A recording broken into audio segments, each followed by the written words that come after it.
Dzień dobry, ja nazywam się Aleksandra Mrowiec i reprezentuję Polskie Stowarzyszenie Ochrony Roślin. I dzisiaj porozmawiamy o tym, jak kupować środki ochrony roślin, żeby nie stracić plonu, pieniędzy, odbiorców i dobrej opinii. Jest kwiecień 2020 roku. Europejski Urząd Policji prowadzi właśnie operację Srebrny Topór po to, żeby wyłapać z rynku i zatrzymać przed wejściem na rynek podrobionych środków ochrony roślin.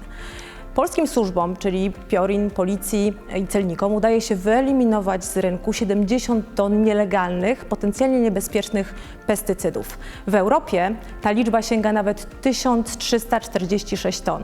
Ale ile to jest 1346 ton?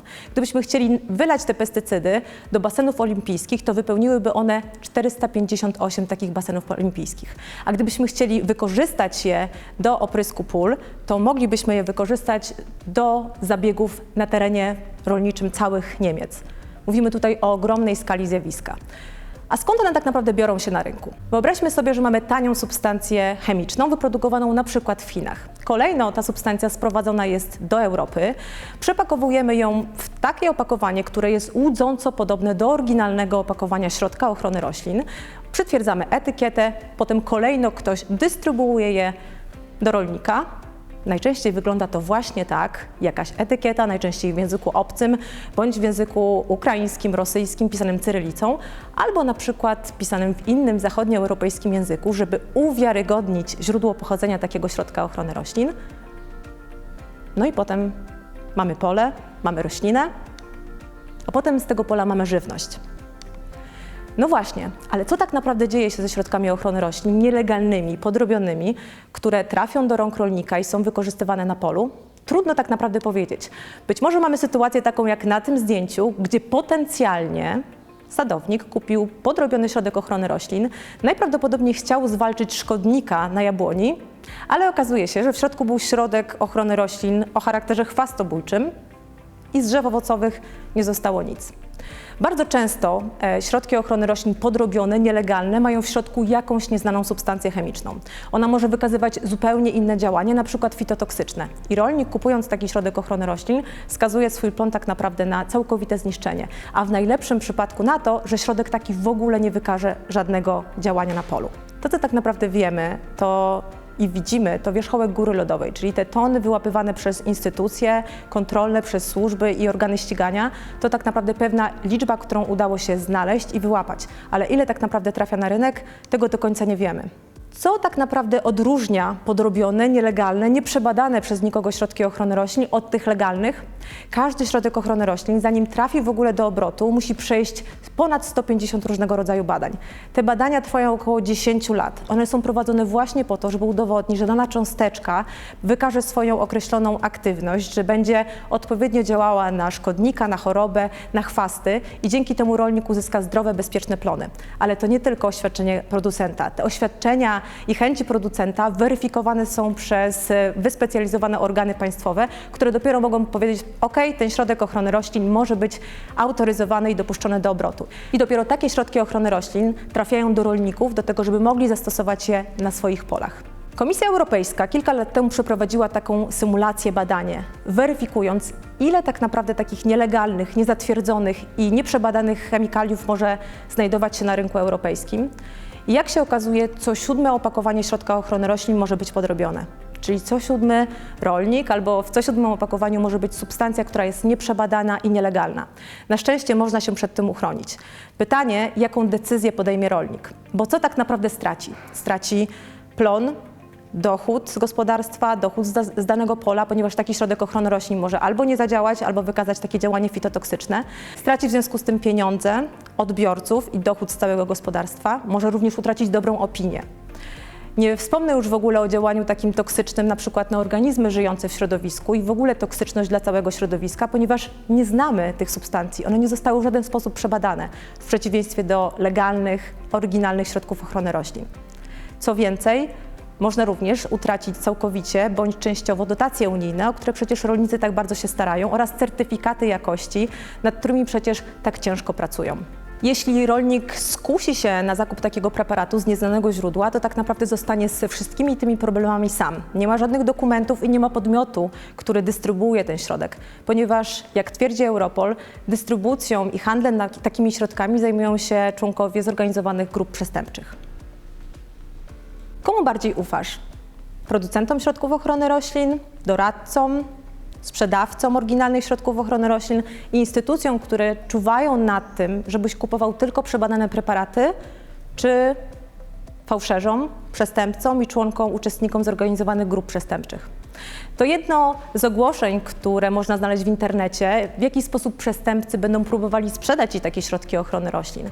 Będą Ci próbowali udowodnić, że one są oryginalne. Oczywiście takie hasła znajdziesz w internecie, które będą mówiły o tym, że te środki nie są co prawda zarejestrowane w tym kraju, ale można je legalnie kupić i zastosować w Polsce. Podobnie jak można je legalnie przywieźć do tego kraju, chociaż nie są one zarejestrowane.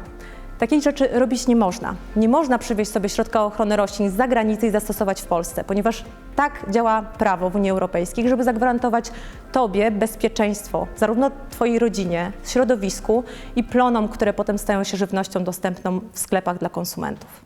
Służby bardzo efektywnie wyłapują środki ochrony roślin z rynku, te nielegalne i podrobione. I to jest przykład tego, że nic przed okiem służb się nie ukryje. To jest przykład gospodarstwa rolnego, w którym rolnik pod sianem ukrywał ponad 500 kg nielegalnych i podrobionych środków ochrony roślin.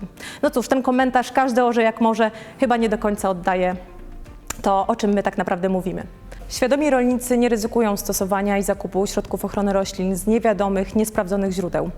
Tym bardziej, że konsekwencje za zakup i stosowanie środków ochrony roślin z nielegalnych źródeł to nie tylko utrata plonu, straty w środowisku i potencjalna utrata klientów, to również odpowiedzialność karna, która została wprowadzona m.in. przez nową ustawę o środkach ochrony roślin.